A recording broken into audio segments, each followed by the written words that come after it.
checkout is 12 o'clock unless you ask the front desk. Checkout, but checkout is 12 o'clock. And the vouchers will open and be given out. It's all right before, right after Salat. Vouchers will be given out. السلام عليكم ورحمة الله وبركاته. الحمد لله رب العالمين والعاقبة للمتقين ولا عدوان إلا على الظالمين وصلى الله على نبينا الأمين وعلى آله وأصحابه أجمعين. من مراتب التعبد أو عبودية, from the levels of servitude to Allah subhanahu wa ta'ala, is what we all know as gratitude, shukr.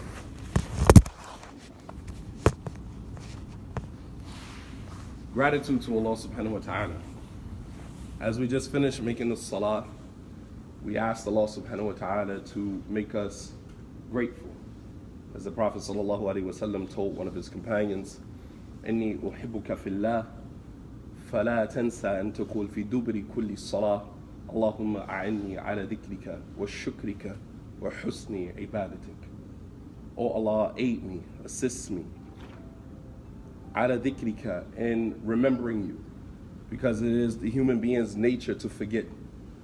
The word insan, human being, in the Arabic language comes from the word nasa, which means to forget, which is why the Quran is a dhikr. It's a reminder. We're prone to forget. Allahumma a'inni ala dhikrika. Oh Allah, assist me in remembering you. Wa shukrika, and being grateful to you. Because our nature is to be ungrateful. Our nature as human beings is to be ungrateful. Allah subhanahu wa ta'ala says in the Quran, Inna aradna al-amanata ala samawati wal-ardi wal-jibal fa-abayna an yahmilnaha wa ashfaqna minha wa hamalaha al-insan innahu ish kana dhaluman jahula.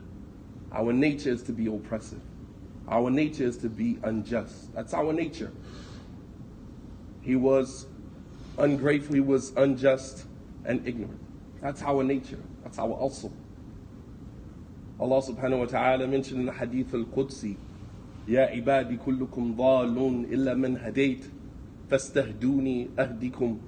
O my servants, all of you are astray, except those whom I guide. Seek guidance from me, and I will guide you.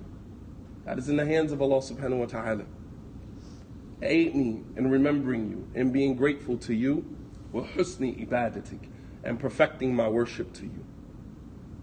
And our striving, especially for those of us who are imams, leaders, we should be grateful to Allah subhanahu wa ta'ala that Allah has opened the door for us to be of service to His servants, be of service to His creation. Why did Allah subhanahu wa ta'ala choose you and not someone else? And where's our gratitude to Allah subhanahu wa ta'ala for giving us this path that we could open doors for other people? The Prophet sallallahu alaihi wasallam, he used to stand up at night, because to whom much is given, much is required. When Allah subhanahu wa ta'ala gives you a status, high status, that you open doors for other people, you bring clarity to the lives of other people, that doesn't mean you do less, it means you do more. He used to get up at night and pray until his feet would bleed, and Aisha said, why do you do this when Allah has forgiven you for your past and your future sins? Meaning, you don't have to exert yourself like this. It's not necessary. You've already gotten from Allah subhanahu wa ta'ala what no one else is going to get. That doesn't mean do less, it means do more. The Prophet sallallahu alaihi wasallam said, Afala akunu abdin shakura. Because of that, should I not be a grateful servant? Shall I not do more? That does not mean that you do less, it means you do more. And if you do more, then Allah subhanahu wa ta'ala will give you more. That's the formula. لَإِن شَكَرْتُمْ لَأَزِيدَنَّكُمْ. That if you show gratitude, I will give you more. Doesn't mean do less, it means do more. And I think that sometimes we don't feel the fadl of Allah subhanahu wa ta'ala. We don't feel the bounty, the blessing that Allah has given us. And as a result of that, sometimes we begin to think that we are doing the ummah a favor, and not that Allah subhanahu wa ta'ala is doing you a favor by making you a bab, making you adore, that he opens for other people. As the Prophet ﷺ said, إِذَا أَحَبَّ اللَّهُ عَبْدًا اسْتَعْمَلَهُ, that when Allah loves the servant, He uses him. And right now, many of us are being used by Allah. Allah subhanahu wa ta'ala is working through you in ways that you can't even imagine. Sometimes a simple kalima. Sometimes somebody comes to you for just some advice, and you give from yourself something that you consider to be, just insignificant. But to that person, it means the world. An email, a response to a text. You never know how much you are benefiting somebody. And as a result of that, when you feel that, that increases you in your gratitude to Allah subhanahu wa ta'ala. And as we believe as Ahlul Sunnah, that Iman is a statement on the tongue, qawlun bil lisan, tasdeequn bil janan, wal amalu bil jawarih wal arkan yazidu bi ta'ati ar-Rahman wa yanqusu bi ta'ati ash-shaytan. That Iman is a statement on the tongue, a belief in the heart, actions on the body. It increases with obedience to Ar-Rahman and it decreases with obedience to Shaitan. Gratitude is likewise a statement on the tongue, actions on the limbs, and a belief in the heart. The belief in the heart as it relates to gratitude is believing that no matter how much you give, you could never repay Allah subhanahu wa ta'ala. If you were to remain in sujood from the time Allah created you until the time that you die, you still would not have repaid Allah subhanahu wa ta'ala min ni'mat al-basar, for the blessing of eyesight, which right now I don't have my contacts in, so I can't see any of you.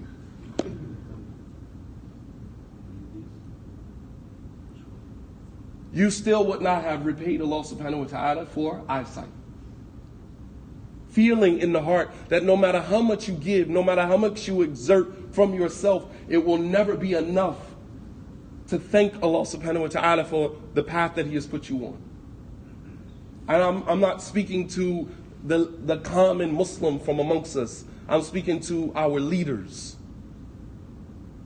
The address is to our leaders. Is to feel the weight of the responsibility on your shoulders, not to guide the ummah, but to show gratitude to Allah subhanahu wa ta'ala for Allah making you a bab, making you a door that Allah opens for other people. Allah is using you to guide other people.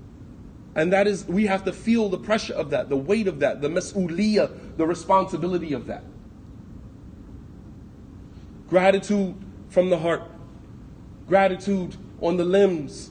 The Prophet ﷺ used to fast Mondays and Thursdays, used to exert himself, stand up at night, and this was as a result of his gratitude to Allah subhanahu wa ta'ala. We have to learn how to give from ourselves as a sign of gratitude.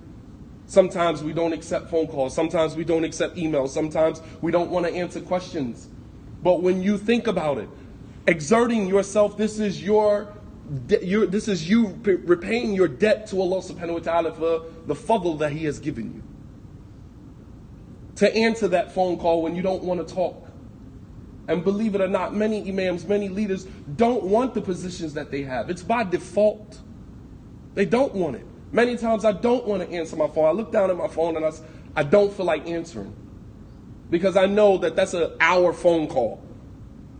And I don't have an hour. I don't. But I do it anyway because I say to myself, this is me repaying Allah subhanahu wa ta'ala. This is the debt that I owe Him. I don't want to respond to the email. You open the email and it's 2 pages long. That's somebody else's problem, not my problem. And I have the luxury to say, I don't feel like responding. I'm not going to respond. But when you choose to respond, that is you repaying Allah subhanahu wa ta'ala the debt that you owe Him for the fadl that He has given you. وَلَئِن شَكَرَتُمْ لَأَزِيدَنَّكُمْ. If you show gratitude to Allah, He will increase you. And then of course the gratitude of the tongue. As Ibn al-Qayyim rahimahullah ta'ala in ending, he said, أَرْكَانَ الشُّكْرُ الثَّلَاثَةِ. The pillars of gratitude are 3. Number 1, يستشعر الإنسان أن كل فضل or كل نعمة من الله سبحانه وتعالى. Is that the person feels and senses that every blessing that they have is from Allah subhanahu wa ta'ala, not from you. Allah subhanahu wa ta'ala says in the Quran, وَمَا بِكُم مِّن نِعْمَةٍ فَمِنَ اللَّهِ. That you have no ni'mah, no blessing, except that it came from Allah subhanahu wa ta'ala, not from you. يستشعر الإنسان, that you sense that every blessing that you have is from Allah subhanahu wa ta'ala, not from you. No matter how hard you believe you worked for it, Allah subhanahu wa ta'ala was the one, fatah al-bab lak.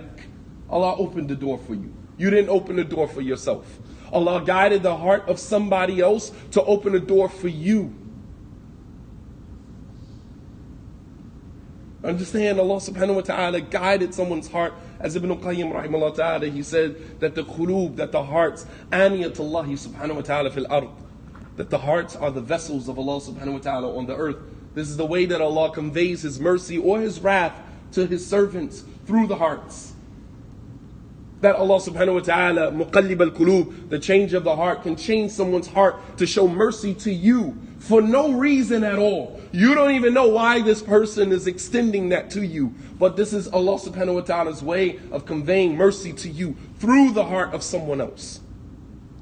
And likewise, Allah subhanahu wa ta'ala can convey His wrath to you through the heart of someone else. Someone treats you harshly, someone treats you unjustly, someone does something to you. Most of the time we'll turn and look at the person and say, why did you do this to me? Without looking at, what did I do to deserve that? You follow me?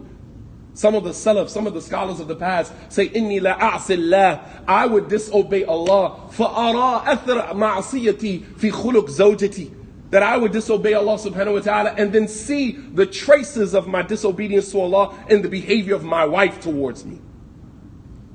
Hatta fa'ra bayti, even in the mouse in my house would act differently. My riding animal would act differently. But we never take the time out to look at what we did. It's always, why did this person deal with me like that? Why did this person do this to me? Why did the person have to talk to me like that? Do we ever stop to think, well, maybe that was some recompense, right? That was Allah subhanahu wa ta'ala giving back to me something that I did, that I deserved that. Maybe I deserved it. But realizing that there's no blessing that you have except that it is from Allah subhanahu wa ta'ala. وَمَا بِكُم مِّن نِعْمَةٍ فَمِنَ اللَّهِ. Number 2 is to use the ni'mah. استعمال النعمة فيما يرضي الله. Is to use the ni'mah in a manner that is pleasing to Allah subhanahu wa ta'ala.